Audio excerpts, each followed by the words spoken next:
In Zimbabwe, the opposition's challenge against President Emmerson Mnangagwa's election victory will now be heard in the Constitutional Court on August 22.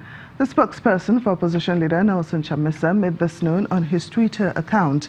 Local media also confirmed that the case will be heard on Wednesday next week. The Constitutional Court can either throw the case out or declare a new winner or order a fresh election. The election had been expected to end Zimbabwe's pariah status and launch an economic recovery, but post-election unrest has brought back uncomfortable reminders of its violent past. In Mali, hundreds of supporters of opposition leader Soumaïla Cissé have taken to the streets of Bamako to protest against the results they claim are fraudulent.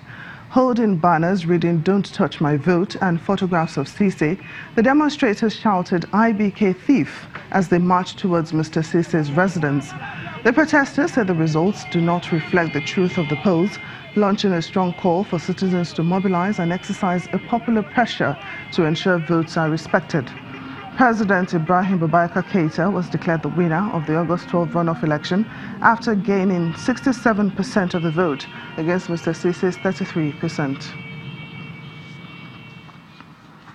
Meanwhile, thousands of women have taken to the streets in Tunisia to support a proposal by President Beji Caid Essebsi to give women equal inheritance rights. In the capital, Tunis, demonstrators expressed their support for the president's call, despite the voices objecting to any challenge to Islamic law, which has been practiced in the country. Many women and men rallied in Tunisia's capital, Tunis, in support of President Essebsi's call to give women equal inheritance rights. He made the proposal during the celebration of Women's Day at the Carthage Presidential Palace, proposing that the equality in heritage becomes a law. But in a show of how divided society remained, thousands demonstrated in front of Parliament against any changes to inheritance rules. We have a relation with the constitution that rules us all, and we are a civil state. Saying that the legal basis of the Tunisian state is religious is an error, and a huge error. I propose that the equality in inheritance becomes a law. Tunisia is ruled by a coalition of moderate Islamists and secular forces which have been managing its democratic transition since 2011. They had agreed in 2014 on a constitution granting far-reaching political rights, limiting the role of religion and holding free elections. But one of the few areas where the Islamists have resisted change is the inheritance law. It's time to have full equality in inheritance and full liberties. We want our country to be free, and we want people to live freely.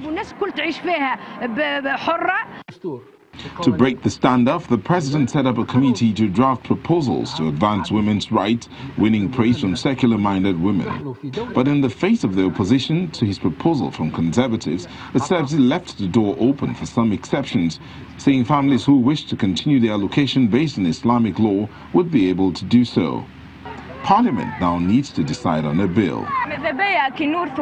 I would like women to inherit the same as men. I would like people to marry who they want and love who they want and do whatever they want if they don't bother anyone else.